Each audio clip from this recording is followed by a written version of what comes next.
Thank you so much, everyone, for joining our first employer webinar. This is a fantastic opportunity for employers to learn about micro-internships with Parker Dewey. And we've been working with Parker Dewey as an institution for a while, but now we're doing some deeper level work. So we're excited to partner with this organization. I am excited for the students because I think this will help them gain the skills that they need for internships and full-time roles. So welcome everyone, and thank you for taking the time out. If I didn't introduce myself, so I'll do that really quickly and then I'll hand it over to the Parker Dewey folks. So I'm Natalie Champagne. I'm the director of the Career Management Center here at Illinois Tech, Stuart School of Business. Thanks so much, Natalie, and good afternoon, everyone. I'm Jeffrey Moss. I'm the founder and CEO of Parker Dewey. Um, really excited to join. It's nice to see BJ here. I mean, it's nice to see everyone, but IIT has a very special place in my heart. When I founded Parker Dewey just over a decade ago and sort of had this idea, Illinois Tech was literally one of the first three schools I talked to, and I'm really proud of the fact that it was one of the first three schools, and again, we talked all three at the same time, but one of the first three schools that said, yes, I see the vision. And BJ, you were part of that conversation a decade ago. And again, what makes me really proud is today we're doing the exact same thing we were 10 years ago, but we're continuing to see more and more employers using this idea of micro internships as a part of their recruiting strategy. So really excited to be here and walk through a couple of housekeeping notes. First of all, feel free to use the chat as we go through. If you see me looking to the right, it's to keep an eye on the chat screen. If you have questions, comments, whatever, I'll try to hit them as we go through. Second, we will be recording this and sending around slides afterwards. I know that question always comes. And then we'll leave some time for Q&A, but as I said, I'll try to keep an eye on the chat as we go through. So for today's agenda, we're going to give a very quick overview of what's going on in the early career space. We're going to define what a micro internship is. But then to the interesting part, we're going to talk about actionable strategies that anyone on this call can apply right now, whether you were at Stewart's Career Fair last fall, whether you're coming to the career fair at Illinois Tech in a couple of weeks, I think it's the 12th, whether you're just a busy professional that has small projects on your plate, doesn't matter. There's strategies that you can put in place really easy. And as I said, we'll leave some time for Q&A. So with that, let's get rolling. First of all, we know there are a ton of challenges on the early career side. Again, things that y'all have seen. If you guys are involved in early career recruiting, you know costs continue to increase. According to NACE, it's north of $6,000 for every hire. That does not include if you brought them in as a summer intern and they did not convert. We also see almost 50% attrition with first-year hires. We know it's also really hard to keep candidates engaged. Again, in the example before, you come to the Stuart Career Fair, you meet amazing students there, but you're not going to be on campus recruiting for another couple months, or maybe it was a first or second year student, or any number of things. How do you keep them engaged for when you are ready, especially since 54% of college students are blocking recruiting emails? The one that really is getting worse is the application avalanche. Again, you post a job, whether it's on your site or a job board or whatever, thousands of students are applying. It's sort of the unintended consequence of AI and one-click job applications. How do you quickly determine who is the right fit? Not just based upon if they have the right skills, but are they actually interested and excited about your organization? Do they have intent? Again, spending the time or figuring out who to spend the time with is difficult.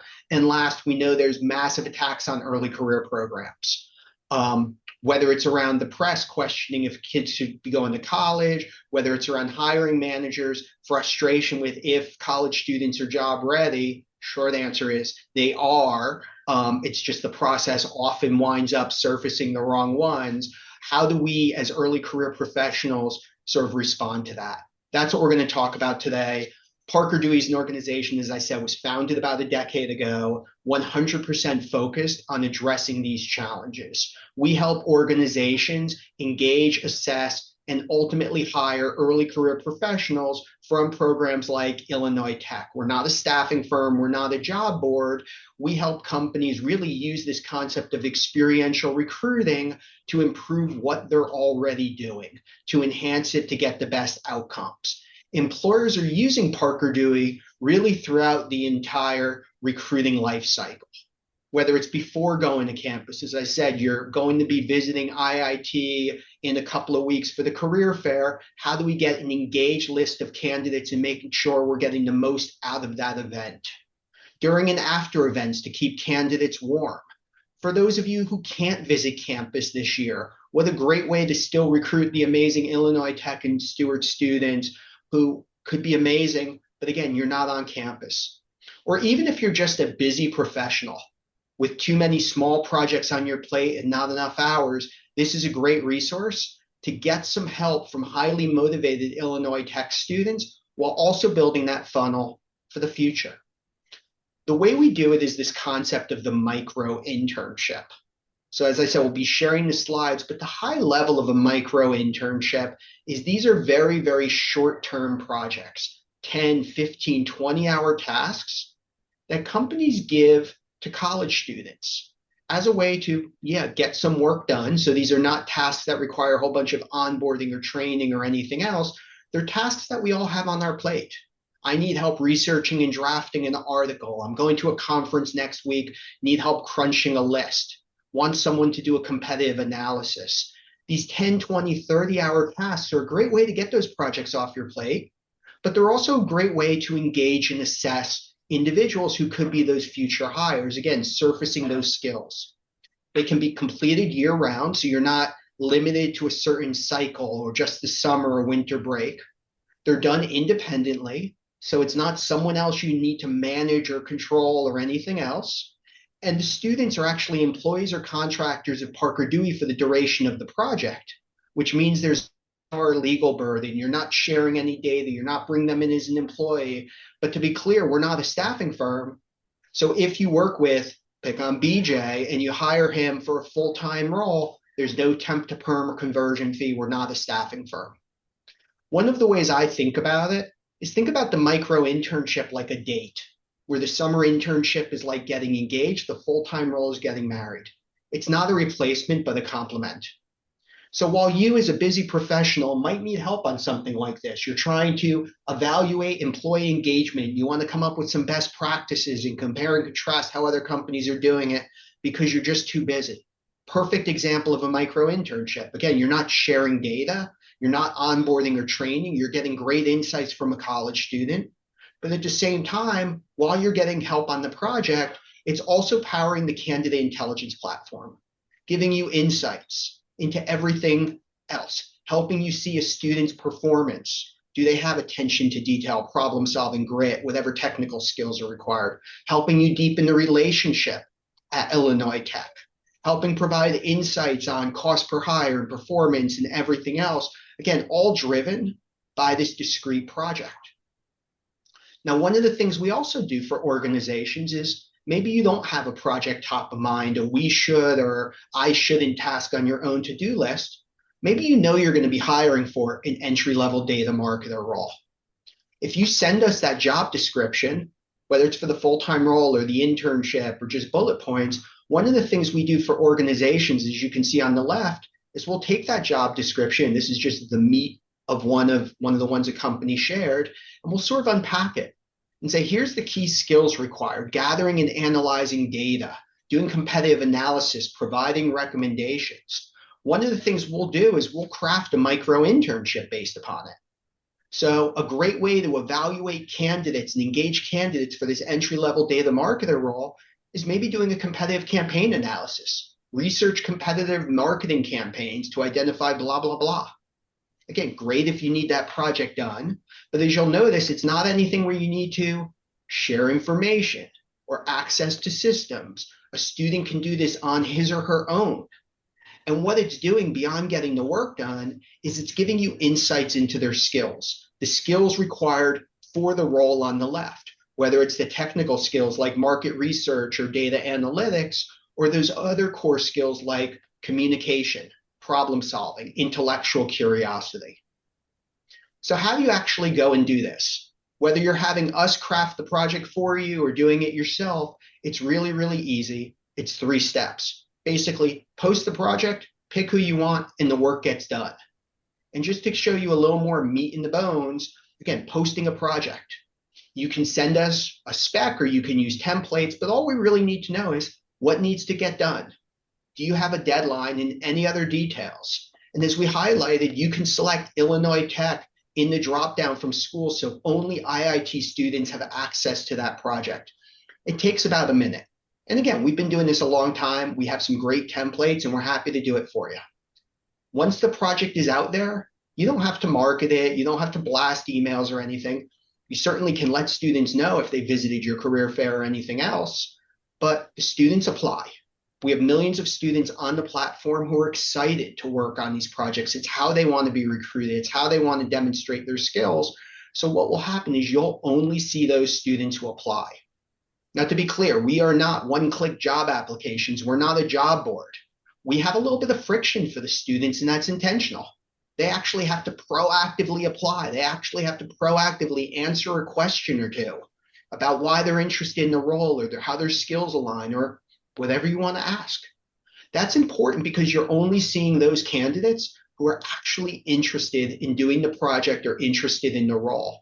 You then get to pick who you want. Again, really simple, and we're here behind the scenes to help. Once you select the project, what I like to do is host a quick kickoff meeting.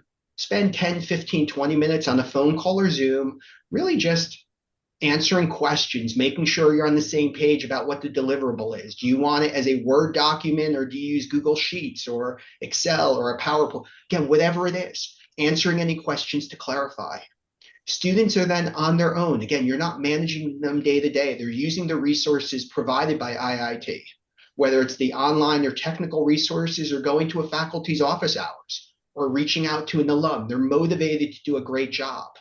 As I said, Parker Dewey's here behind the scenes if you have questions. And when the project is done, you just need to mark it complete and leave feedback. Even the feedback is designed to be easy.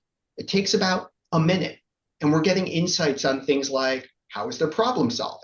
Did they demonstrate strong presentation skills or communication? Again, a couple of quick check boxes, but it's incredibly valuable, not just for the student, but also for Illinois Tech as they're working to continue to support their students.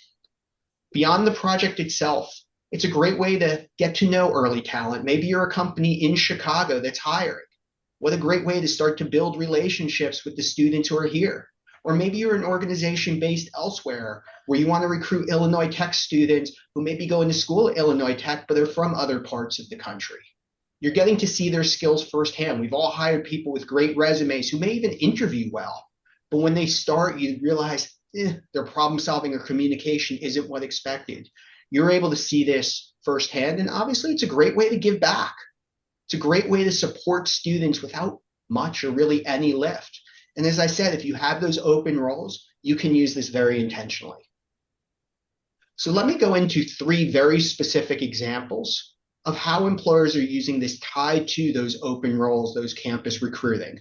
And again, we don't go and blast logos out or share names. Every one of these companies is proactively talking about how they're using this experiential recruiting strategy as part of their campus recruiting. Again, not a replacement, but a complement. So the first example was a healthcare organization, very, very large national hospital system.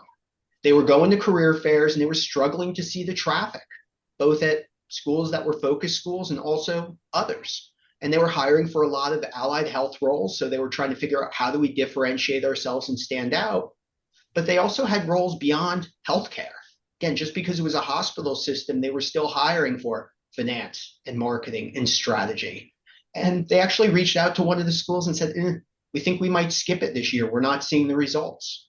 What they did instead was they posted a micro-internship tied to roles at the organization, not just the allied health, but also for some of those other departments. They posted it before they were on campus. They were seeing students apply and engage. And then when they were visiting the campus, they already had a list of students who didn't just one-click express interest, but they actually took the time to apply the projects or complete the micro-internships So when they were on campus, they knew which students they wanted to meet with. They knew which students they wanted to engage. And when they were at the career fair, they saw a massive increase in the number of students who were visiting the booth, massive increase in the number of students who were coming to the info session because the students were able to visualize themselves at that organization.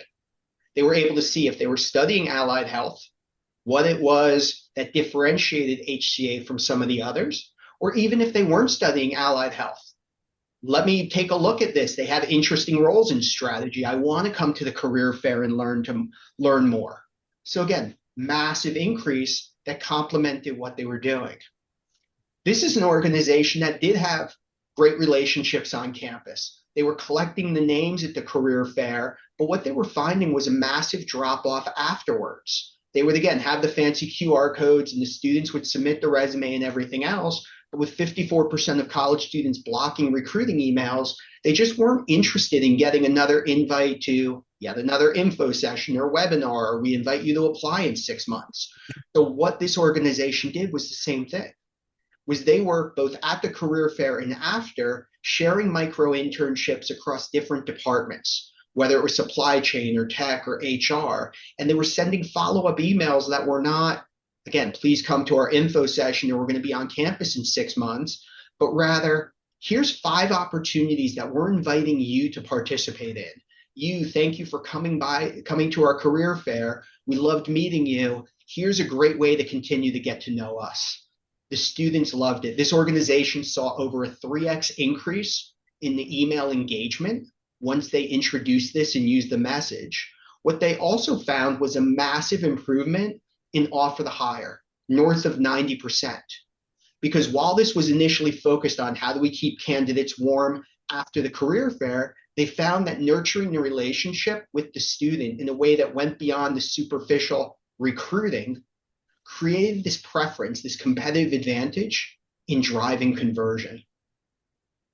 The last example is a really interesting one. It's a company with a very, very well-known consumer brand. This is the corporate office of an organization that has franchises in the health space. So they run gyms and other facilities. What they were finding is massive increase in applications. However, a lot of the applicants were interested in being trainers or working part-time sort of at the front desk of their centers. They were having trouble recruiting for their corporate roles. And even when they were getting applications for those corporate roles, again, they couldn't separate the wheat from the chaff. So one of the things they did was they took the approach I mentioned at the beginning. Let's go to a hiring manager. In this case, it was within their learning and development department, no one having anything to do with campus recruiting. But they went to a hiring manager that had a small project on her plate. Was tasked with evaluating best practices for new hire onboarding. They recognized their methods and models were very dated, and they wanted to see what else was being done out there.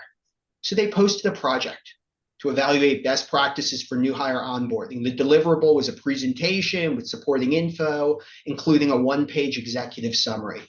They actually picked 3 students to do the project because they were interested in different perspectives, but also comparing and contrasting. One of the students they picked was a 3.9 major from a super fancy school who was studying HR. This is what she turned in. This was the 1-page executive summary. There was supporting stuff that was very much the same. There's some good content in here, but there's also some typos and some grammatical errors and other issues. And clearly the layout hurts my eyes to follow. Again, this is someone who looks great on paper, maybe communication skills weren't quite what we want, or professionalism. One of the other students they picked had a lower GPA and was actually a liberal arts major. This was her 1-page executive summary. In about 3 seconds, you can see the difference. Again, first of all, no typos or grammatical errors, but what you're able to see is not only her ability to do research and sort of tease out those sort of core components of a strong onboarding program, but what you're also seeing is things like empathy. She could put herself in the shoes of a hiring manager and understand how they would want to see a deliverable. You could see problem solving. You could see attention to detail, all of those core skills that we know make the difference between great hires and those that don't work out. Ultimately, this student wound up taking a summer internship with the company, and again, 1.5 years later is still there in a full-time role. It leads to faster time to hire, lower cost. So even paying all three students, I think in this case it was $250 or $300 to do the project, it led to one full-time hire. So all in, maybe it was $1,000. That's still 80% less than the NACE average. And as I said, 98% first year retention, that's important. Again, with 45% of recent college grads leaving within the first year, we found that number is less than 2% for those who complete micro internships because there's that mutual feeling of fit and commitment. We typically see 40 to 80% cost savings. I know it's a big range, but depends on what companies are spending. But we find by giving students opportunities to work on this project and paying them to do it, you're still lowering your cost. It is still leading to more time effectiveness, but also cost effectiveness. And we're seeing it truly creates equitable pathways. And we don't mean it purely racial or ethnic diversity, but we're talking about first gen, adult learners, veterans, et cetera. So again, making sure that companies are finding that top talent.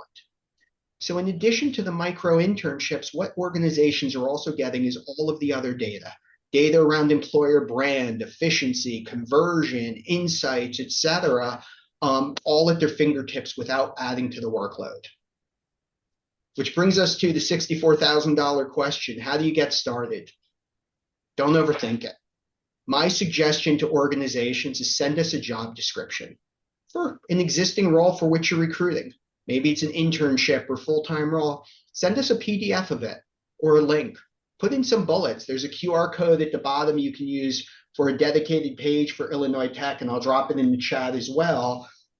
Use that. There's a form. Let us know about a project. We're happy to create a micro internship, as I showed you. That'll be a really good way to both engage the Illinois Tech students, but also get insights on their skills. On that document are also templates and other resources. But think about how it can tie to what you're already doing. Again, you're planning on visiting in 2 weeks. You can use micro internships to either drive excitement of students to come visit your booth, especially if you don't have necessarily a well-known brand, or to keep the students warm afterwards. If you're not able to visit this year, what a great way to still reach those students to stand out. Maybe you're looking to get to know first and second year students. We've seen that strategy over and over. Or if you have a small project on your own plate, again, a 10, 15, 20 hour we should or I shouldn't task. We should go write a new article, but there's not enough hours in the day, or I shouldn't be the one doing this competitive research. Those are also perfect. And we know the Illinois Tech students are excited to complete them. So with that, I'm going to see Natalie or BJ. Anything you want to add? Anything I missed? BJ, is this the same as what I was saying 10 years ago when we first met and I still had hair? Yeah, Jeffrey, I think you've been pretty consistent in your vision for Parker Dewey, and that this was incredibly clear, and I think it's very clear, the impact this can make on organizations, and certainly have had some great experiences with Illinois Tech students, being connected with companies. I think about oh, what I can't even remember.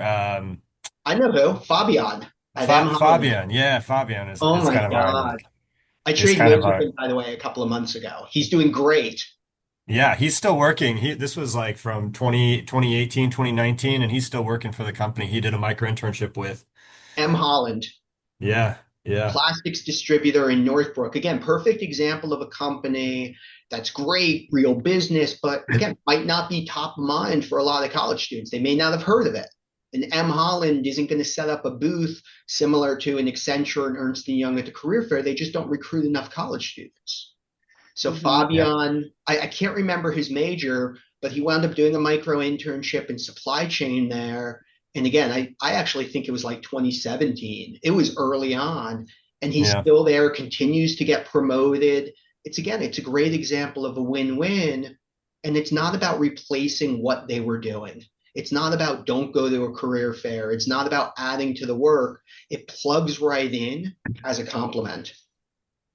Thanks for bringing up Fobs. I have not thought about him in forever. yeah, yeah, yeah. I think I got a note on my birthday from him. That's what it was. So it was October. That's what it was. He's Yeah, a he good comes to our career fairs every once in a while and is recruiting for M. Holland. So it's good to see him every once in a while. he's a good guy. I don't see any other questions in the chat. I guess that meant I did an okay job. Natalie, anything you wanted to add? No, I think this was great. I think this is a helpful way to get students to companies Hey, Jeffrey, Yeah, and gain skills. Yeah. I see a hand up. Cynthia from our team might have a question. sure. Hold on, let me hit the allow to talk. Let's see how my Zoom skills are. Hi, Cynthia. Hi, good afternoon. How are you? Living the dream. How are you? Same here. I work with BJ, and Natalie is also part of our employer relations team. I just had a quick question. So I met with a company yesterday that is interested in students as a group, um, like working on a project, like a quick kind of turnaround project for them that could be done probably, in a month or so. Mhm. Is this just for individual students to apply for something, or is there a possibility of like a group of students, an employer is looking for a group of students to work on a particular project? Great question. We get it all the time, and again, I love it. Um, Typically, the micro internships are completed individually. We have found companies tend to prefer that because they're able to figure out the project went really well, but was it because BJ did a great job, or Natalie did, or Cynthia did? Um, that it tends to be the general preference. Where we have seen a lot of usage is in two other ways. First, we'll see companies select multiple students to do projects in parallel, like the Orange Theory example. I want 5 students, 10 students, in some cases, 100 students to all do the same project, partially so I'm getting different perspectives, but partially so I can compare and contrast. And then to your very direct question, we do see some team projects where a company says, I want to have these 3, 5, 10 students work collaboratively on the team. We certainly can do that when companies want. I just like always being transparent because one of the challenges colleges face is how do we get more companies to do capstones or other group projects? And a lot of times companies say, I just don't want to manage the team. It becomes a heavier lift. But for those companies that very intentionally want those group or those team-based projects, great. We can 100% do it. And I'm happy to talk with you offline, Cynthia, and we can talk about the specific organization. Happy to help. We do it all the time. As BJ knows, having known me for a decade now, I am very transparent and direct, and I always like to let people know where some of the hiccups can be or challenges, but also how to make things work as effectively as possible. Sounds good. Thank you so much. My pleasure. Thank you for the nice comment about this being informative. I appreciate it. BJ, Natalie, unless there is anything else, anything you want to close us out with? No, I think thank you to everyone that took the time out to meet with us today. We're excited to work and partner with everyone. If you need to contact us, please feel free to do so. Happy to set up any meetings for companies that have questions about Parker Dewey, and then we'll obviously forward you over to the specialists, the subject matter experts at Parker Dewey, like Emily, Danielle, Jeffrey. So thank you. And truly, again, huge thanks to the entire Illinois Tech team. As I said, there is a very special place in my heart. You guys have just been so innovative since day one. I mean, BJ back since that first meeting, and I think continuing to innovate, and it means a ton. So thank you. With that, this concludes the webinar. Thank you to everyone who was able to join. And for those of you in Chicago, like I know a few of us are, stay warm. Thank you.